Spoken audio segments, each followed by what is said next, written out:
2025 թվականի հունվար-սեպտեմբերին 2024 թվականի նույն ժամանակահատվածի համեմատ արձանագրվել է 6% տնտեսական աճ։ Նախորդ տարին բարենպաստ էր Հայաստանի տնտեսության համար։ Էկոնոմիկայի նախարարությունում վարչապետ Նիկոլ Փաշինյանին է ներկայացվել գերատեսչության 2025 թվականի գործունեության հաշվետվությունը։ 21-26 թվականներին կառավարության կողմից սահմանված թիրախային ցուցանիշը հնայի 7% միջին աճն էր, փաստացի միջին աճը 2025 տարեկանացված հաշվարկով արդեն իսկ կազմել է 8.13%, ինչը նշանակում է, որ թիրախային ցուցանիշը գերազանցված է։ 2025 թվականի հունվար-նոյեմբերին 2024 թվականի նույն ժամանակահատվածի համեմատ տնտեսական ակտիվության ցուցանիշի աճը կազմել է 8.3%։ Դրական աճ են արձանագրել արդյունաբերությունը, ծառայությունները, առևտուրը եւ շինարարությունը։ Գյուղատնտեսության ոլորտում 2025 թվականի հունվար-սեպտեմբերին արձանագրվել է 6% աճ։ Շատ կարճ ուղղակի անդրադառնամ արտադրողականության ցուցանիշին, նշեմ, որ 17.70%-ով այն աճել է եւ մեր թիրախը $12 մարդ ժամ, մենք կարծում ենք 26 թվականի համար իրատեսական է եւ կունենանք։ Գործարար միջավայրի միջազգային գնահատականների համատեքստում անդրադարձ է կատարվել Համաշխարհային բանկի Business Ready 2025 զեկույցին։ Նշվել է, որ Հայաստանը ստացել է 66.7 միավոր, ինչը 6.6 միավորով գերազանցում է գնահատված երկրների միջին ցուցանիշը։ Ըստ նախարարության վերլուծական հաշվարկների Հայաստանը զբաղեցնում է 37-րդ հորիզոնականը 101 երկրների շարքում։ Զբոսաշրջության մասին նշեմ, որ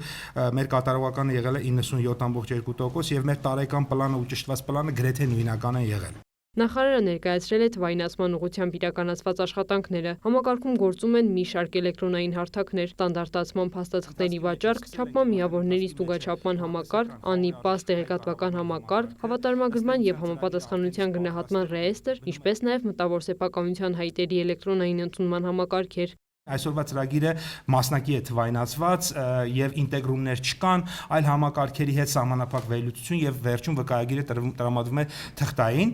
Նոր համակարգը ամբողջական հայտերը ընդունելու է ամբողջական ավտոմատացված թվային հաշվիչներով, ամբողջական այլ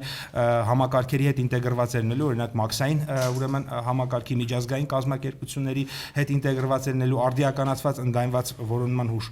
համակարգ է ունենալու, QR կոդով վերջում տալու է ուրեմն թվային վկայագիր կամ արտոնագիր եւ ընդհանրապես ըստ էության ոչ մի բան մարդը չի անելու, ինքը ունենալու է իր սենյակը, այսպես ասած, այդ սենյակից իր նյութերը ուղարկելու է, իրեն հարցեր են տալու, իրենից նյութեր են ուզելու, վերջում եթե այդ ամբողջ process-ը ինքը հաղթահարում է, անցնում է, իր ստանալու է իր QR-ով ուրեմն իր արտոնագիրը կամ վկայականը։ Մշակվել եւ ներդրվել է գյուղատնտեսական արժեշղթայի կառավարման համակարգ, ստեղծվել են խաղողի տնկարկների գոտիավորման ինտերակտիվ քարտեզներ։ Թվայնացման հատվածում այստեղ մենք մեր տակտիկան հասկացել ենք, ասենք, որն է այն կետը ապագայում, երբ որ մենք ասենք վերջ, մենք էլ թուղթ այլևս չենք ընդունում։ Եթե ենթադրենք 1 միլիոն կամ 2 միլիոն կամ կես միլիոն դոլար ենք ծախսում ինչ-որ ծրագիր թվայնացնելու համար, հետո ասենք շարունակում ենք մի այդքան է ծախսել շռեդի վրա հոսանքի փող, շռեդի ապարատ եւ այլն, հետո այսինքն թվայնացման իմաստն է նա, որ մի X պահի պետք է ինքը վերջել չլինի։ Ես չեմ ասում, որ վաղվանից մենք այդ պետք է փակ, բայց մենք պատկերացում պետք է ունենանք, հաջորդ գործողությունն է պետք, հաջորդ գործողությունն է, որ թուղթ չի մտնում համակարգ։ Ընդհանրապես հիմա մեր թվային process-ներում մենք ցանկացած հարթակ, որ սկսում ենք, այսինքն ասում ենք այսօրվանից մեր պլանը գործարկվեց, այս ինչ հարթակը գործարկվեց։ Մեր պլանում պետք է լինի, որ հաջորդ ամսաթիվը, որը չգիտեմ 6 ամիս հետո է, մի տարի հետո է, 2 տարի հետո է, 5 տարի հետո է, թե 10 տարի հետո է, ասել, որ այս ծրագիրը, այսինչ թվի, այսինչ օրվանից այլևս թղթային որևէ գործառույթի համար փակ է, չկա, բացառվում է, բայց հիմա թվայնացումը մեզ հետաքրքիր է նաև հետագծելիությունը ապահովելու եւ վերահսկողությունը ապահովելու համար։ Երկրի ղեկավարը հետաքրքրվել է, արդյոք այժմ հնարավոր է քարտեզի վրա տեսնել, թե օրինակ որ հատվածներում է տեղադրված կաթիլային ոռոգման համակարգ։ Էկոնոմիկայի նախարարը դրական պատասխան է տվել եւ հավելել, թվայնացված 9 շերտ կա, որին եւս 5-ը պետք է ավելանա։ Դրանից հետո այլ շերտեր եւս պետք է ավելացնեն, օրինակ արդյունաբերական ձեռնարկությունները, նրանց հնարավորությունները։ Այս բոլոր ծրագրերը երկու կողմ ունեն։ Մեկի իմաստն է նա, որ քաղաքացու կյանքը հեշտացնենք, այսինքն որտեվ եթե օրինակ թուղթ չկա, այդ նշանակում է մարդը կարիք չունի մեղրից գալ հասնել նախարարություն, մի հատ է միջազգերում ինչ որ ժամանակ սպասել, հանձնել, հետո էլի գալ եւ այլն եւ այլն։ Այս մի կողմն է։ Եվ երկրորդ կողմն է նա, որ մենք էլ պետքա հետագծելիություն ունենանք ծրագրի եւ ծրագիրը պետք է մեզ ցույց տա, որ հանրապետությունում այսինչ տեղը կա կաթիլային ոռոգում։ Վարչապետին զեկուցել են, որ այսօր հանրապետությունում կա 4630 հեկտար ինտենսիվ այգի։ Կառավարության 2021-2026 թվականների ծրագրով նախատեսվել էր տարեկան հիմնել 1000 հեկտար ինտենսիվ այգի։ Գյուղտեխնիկայի լիզինգում ուրեմն որպես հիմնական երկրորդ կիսամյակի առաջնորդություն է դրված 1000 միավոր, փաստացի կատարումը եղավ 1219, այսինքն այստեղ էլ կատարեցինք ցուցանիշը եւ կառավարության թիրախն է տարեկան 250 միավոր ագրոպարենային ոլորտի սարքավորում ուրեմն պետքա բիզնեսը վերցնի, անցած տարի 422-ն է եղել, էլի այստեղ ցուցանիշները գերակատարված են եւ առաջնահերթության տեսքով եւ կառավարության թիրախային ցուցանիշների տեսքով։ Արդյունքում օրինակ մեկ ցուցանիշ բերեմ, պարոն վարչապետ, վերջին 2 տարիներին մենք խաղողի մթերման հետ կապված որևէ խնդիրներ չենք ունենում, որոնք նաեւ հենց մեր այս նախորդի ամրապնդած քաղաքականությունների արդյունքում է նաեւ պայմանավորված եւ դա է պատճառը, որ տեսնում ենք, որ մոտ 22% 25 թվականին ավելի շատ խաղող է մթերվել, քան նախորդ տարի, զուգահեռ մոտ 14% ավելի շատ սպիրտ է արտահանվել եւ այդ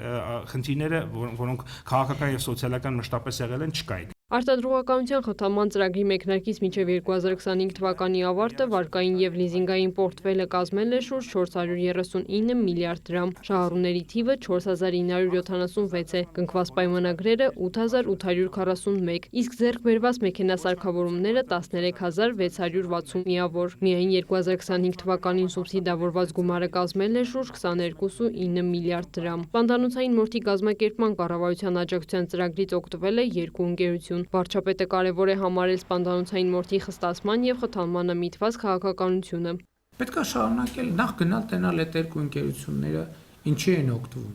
Իրանք այդ օգտվելու արդյունքից գոհ են, դժգոհ են, պետք է հաղորդակցություն լինի մարդկանց հետ։ Գնալ նրանք ովքեր չեն օգտվում, նրանց էլ պետք է հաղորդակցություն լինի։ 1, 2, 3, 4, բայց իրանք պետք է իմանան, որ 7, 8, 9, 10-ից հետո արդեն այլ միջոցներ են գործելու։ Այստեղ մոտեցում էլի հետևականությունն է։ Հետևականություն երկու մասով, առաջինը ծրագիրը մոնիտորինգ անել, լավարկել, խրախուսման, խթանման մեխանիզմներ դնել, բայց հասկանալ նաև, որ խրախուսման եւ խթանման մեխանիզմները մինչեւ մի X պահն են գործելու եւ բոլորը պետք է դրա մասին իրազեկված լինեն, որովհետեւ մի X պահից ապագայում շատ խիստ վարչարությունն է գործելու, բայց առաջին մեր նպատակադրումն է նա, որ ծրագիրը մաքսիմալ բանը լինի, կիրառական լինի եւ ինչպես ասում են user friendly լինի։ Գևորգ Պապոյանը ներկայացրել է նաեւ 2026 թվականի առաջին կիսամյակի առաջնահերթությունները։ Քրիստինե Թորոսյան, լուրեր։